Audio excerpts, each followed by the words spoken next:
Well, it seems like you can't have the news without the weather, but did you know how it all started? With cartoons? We'll take a look now on how we fine-tuned that forecast for the past 75 years.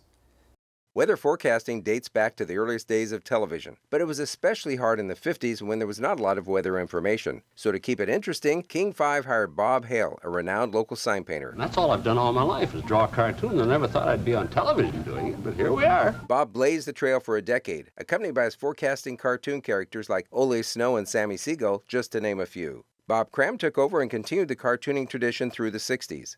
But as the science of meteorology took shape, news stations traded cartoons for magnetic weather maps. In the early days, I was at the National Weather Service, where former meteorologist Jeff Renner would go to get his daily satellite data for the newscast. Literally pull out a paper satellite picture, take a Polaroid photo of it, and then bring that Polaroid photo back to the studio. And I remember that there was one Polaroid camera and you guys all shared it. We did. You can see temperatures range quite a bit. When I joined King TV in the 80s, the computer revolution ushered in a new era and green-screened forecasts.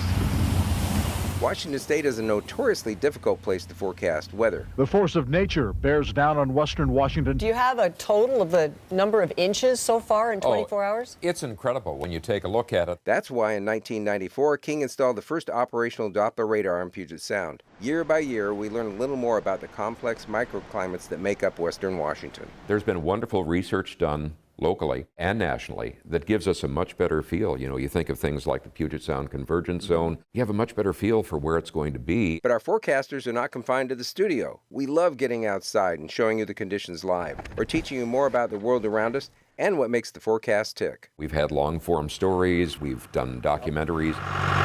Never underestimate the ability of your viewers and their interest in what you're talking about. And I think we saw our role both as meteorologists, as scientists, but also as educators. And you're never too young to start learning. So this is gonna be a low, and I think it looks like Montana or something. Oklahoma maybe. It's incredible. I mean, it's such an honor actually to see all the different generations come together to speak about this, because it was touched on in the story, we live in the Pacific Northwest where this is the place to do weather, right? We get a lot of it. It is. So and we didn't understand a lot of what went on way back when. When I first started forecasting here, which is almost 50 years ago, oh my goodness. We knew it rained a lot north of Seattle, but we didn't know why it rained a lot north of Seattle. Convergence zone. Yeah. Wow. And I mean, all these things have come to, it's been exciting to watch the research and watch all this come together. And we have the great research institute here in atmospheric sciences at the University of Washington. So it's, it's very, very exciting. It's still challenging, but boy, it is a lot of fun to do. That's why I'm still doing this, because it is a lot of fun. We love that. To see the technology too, to go from cartoons to the magnets, and now I feel like you were talking about a possible forecast for even Christmas. You can see things. We can see changes in if there's like a global change in the patterns,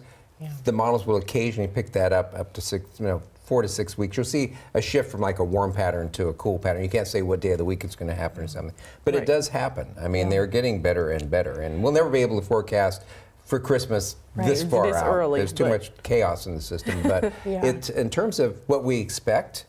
I mean, I was telling Christine earlier that it was back in the 40s, they thought you were crazy if you forecast out 48 hours.